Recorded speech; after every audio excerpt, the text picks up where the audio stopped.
La rune du vaisseau monde Aletok représente une épée transperçant un croissant de lune. Ce symbole évoque la mort d'un grand héros Eldari nommé Eldanesh.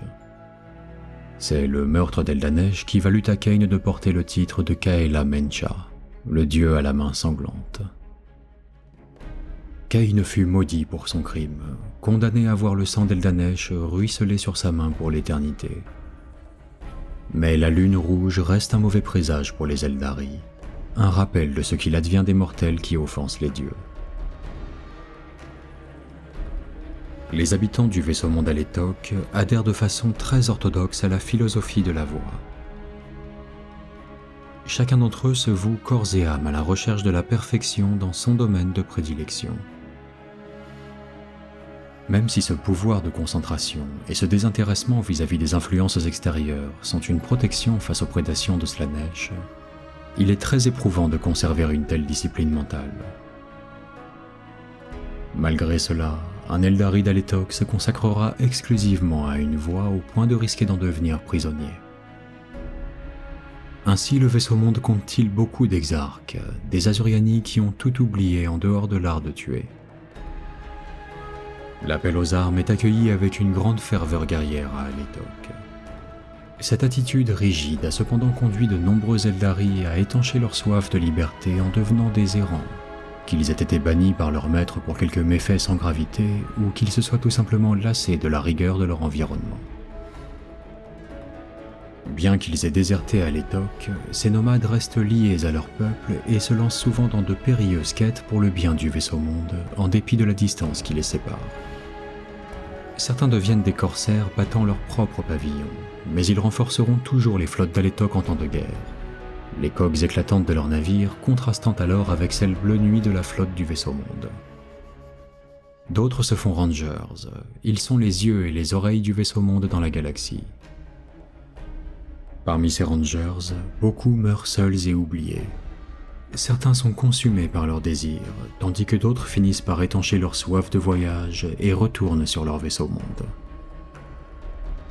Mais il en est aussi qui finissent prisonniers de cette voie du vagabond, comme un exarque est tenu par la voie du guerrier.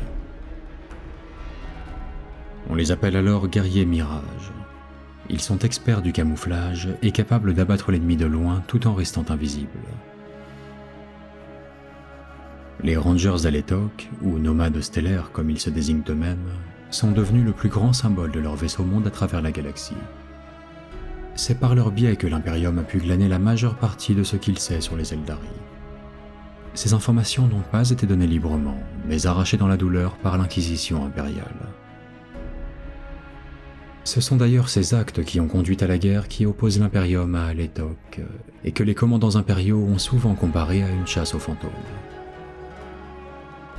Alors que les prophètes d'Ultwé essaient d'anticiper les agissements de l'ennemi à l'aide de leur divination, les Eldari d'Aletok, quant à eux, ont une longueur d'avance sur leurs adversaires en connaissant leurs moindres faits et gestes, ce qui leur permet de les mystifier presque à tous les coups. Au combat, les nomades stellaires sont envoyés en avant-garde des forces d'Aletok pour semer la confusion et l'anarchie tout en passant inaperçus. Les guerriers des temples aspects investissent ensuite le champ de bataille pour y exercer leur art. Chaque combattant prouve son talent de tueur en exécutant ses adversaires avec la discipline et la froideur qui sont les marques de fabrique des armées d'Aletok. Alors que l'ennemi vacille face à cet assaut, ses chefs se mettent à tomber les uns après les autres tandis que les nomades stellaires les abattent avec leurs fusils de tireurs d'élite. Quant à ceux qui s'enfuient, ils ne survivent pas longtemps, car les yeux et les oreilles d'Aletok sont partout. Ce sont ces atouts qui permettent à Aletok d'appréhender pleinement la tourmente dans laquelle est plongée la galaxie, observant aussi bien les dynasties nécrons émergentes que les forces du chaos qui se déversent de la Cicatrix Maledictum, sans parler des rébellions qui affligent l'Imperium. À l'heure où un grand schisme est venu fracturer l'unité des Azuriani, les fils et les filles d'Aletok continuent de tisser leur toile d'espionnage dans les étoiles, et quelles que puissent être les distances qui les séparent, leur vaisseau monde est plus uni que jamais.